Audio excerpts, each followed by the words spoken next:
दोस्तों, खलील जिब्रान की एक महत्वपूर्ण किताब है द प्रॉफिट, जिसमें उन्होंने कई सारे मुद्दों पर गहन चर्चा की है।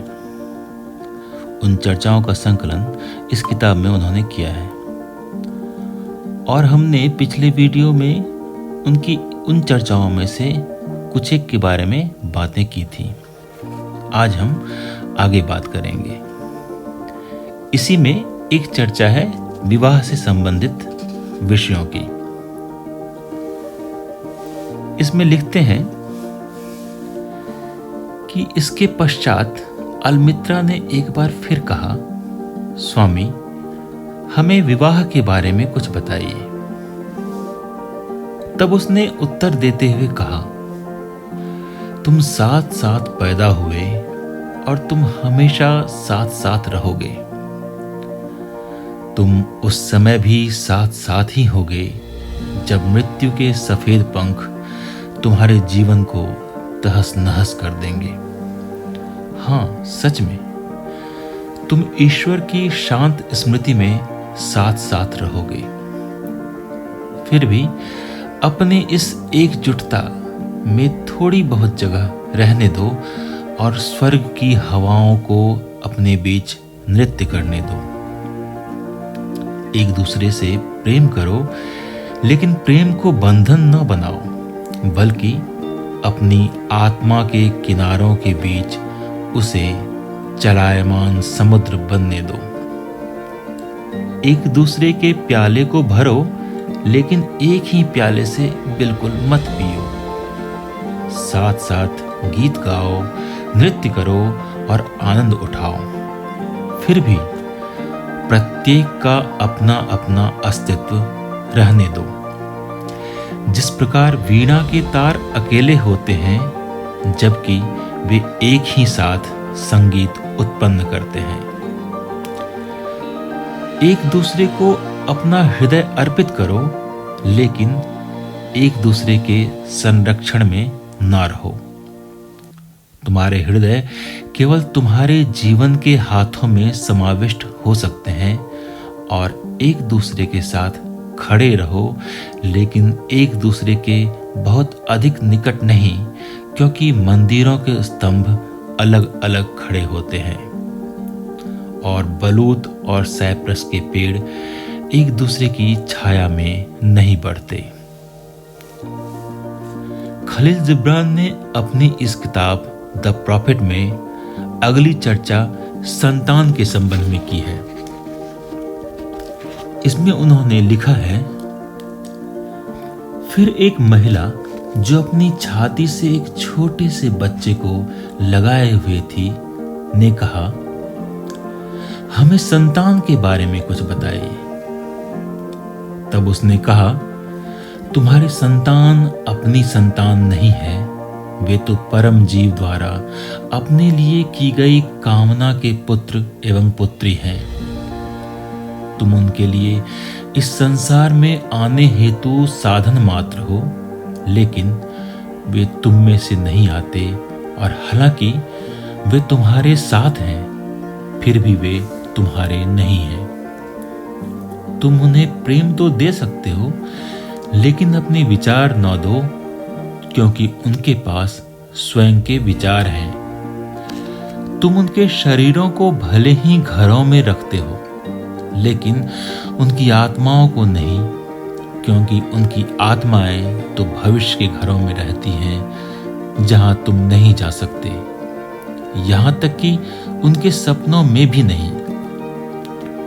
तुम उनकी तरह दिखने का प्रयास कर सकते हो, लेकिन उन्हें अपनी तरह बनाने का प्रयास न करना, क्योंकि जीवन पीछे की ओर नहीं जाता और न ही बीते समय पर रुक सकता है।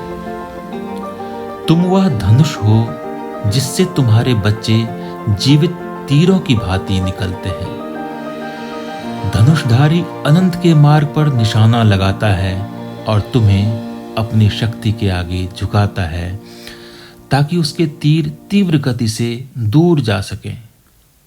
उस धनुषधारी के हाथों तुम्हारा झुकाया जाना आनंद के लिए है, क्योंकि वह उड़ने वाले तीरों से प्रेम करता है और इसलिए उस धनुष से भी वह प्रेम करता है जो कि स्थिर है। इसी किताब में खलील जिब्रान दान के बारे में भी चर्चा करते हैं।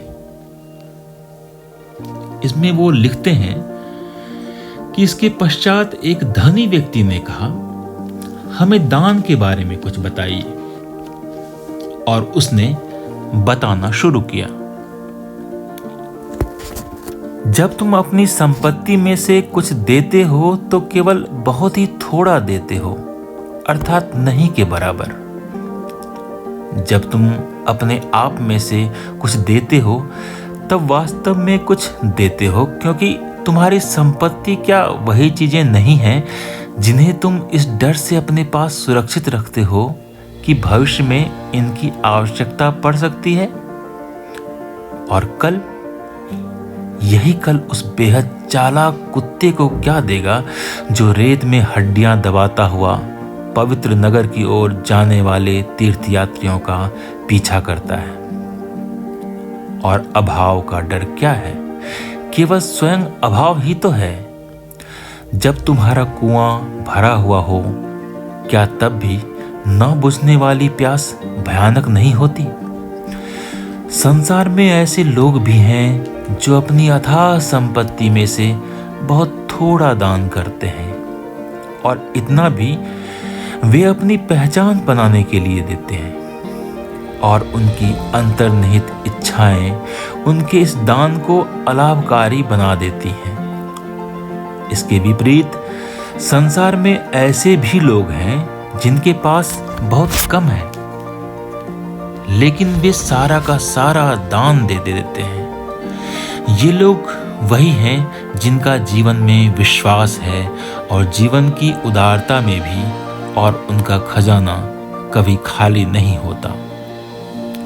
संसार में ऐसे लोग भी हैं जो आनंद पूर्वक दान करते हैं, और वह आनंद ही उनका पुरस्कार है। ऐसे लोग भी हैं जिनको दान देते हुए दुख होता है, और वह दुख ही उनका बपतिस्मा है। और ऐसे लोग भी हैं जो दान करते हैं, और दान करते हुए उन्हें न तो दुख होता है और न प्रसन्नता होती है, और न ही वे इसे पुण्य का कर्म समझकर दान देते हैं। वे तो इस प्रकार दान करते हैं जैसे सामने की घाटी का हिना का फूल अपनी सुगंध चहुं ओर बिखेर देता है।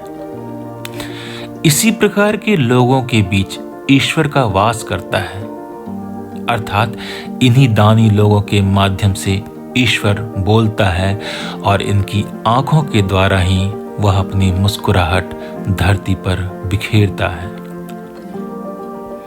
जब मांगा जाए और उस समय मांगने वाले को दे दिया जाए तो यह बड़ा अच्छा कर्म है, लेकिन श्रेष्ठ कर्म तो वह है जब बिना मांगे दिया जाए।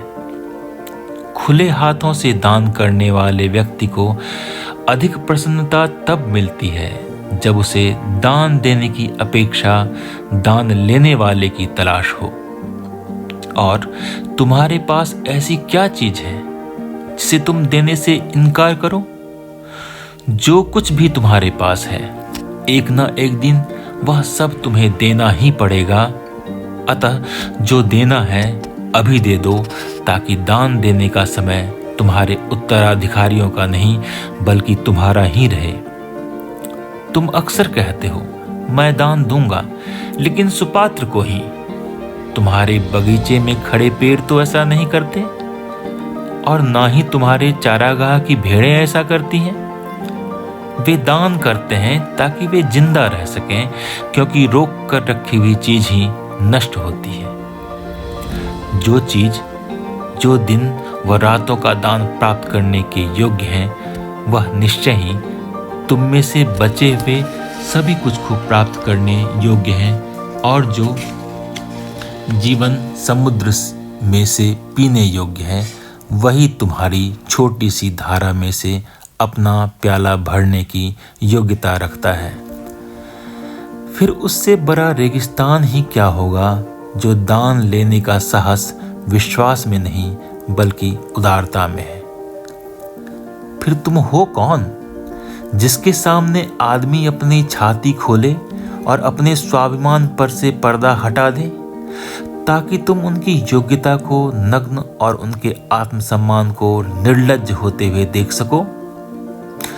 पहले तो तुम अपने आप को देखो कि तुम स्वयं दाता बनने अथवा दान देने का साधन बनने की योग्यता रखते हो, क्योंकि यह बात सच है कि जीवन ही जीवन को देता है, और जबकि तुम जो कि अपने आप को दाता कहते हो केवल एक गवाह से अधिक कुछ भी नहीं हो। और तुम लेने वालों, तुम सभी लेने वाले हो। अपने ऊपर कृतज्ञता का भार मत डालो, नहीं तो अपने ऊपर और दाता पर भी बोझ लाद दोगे।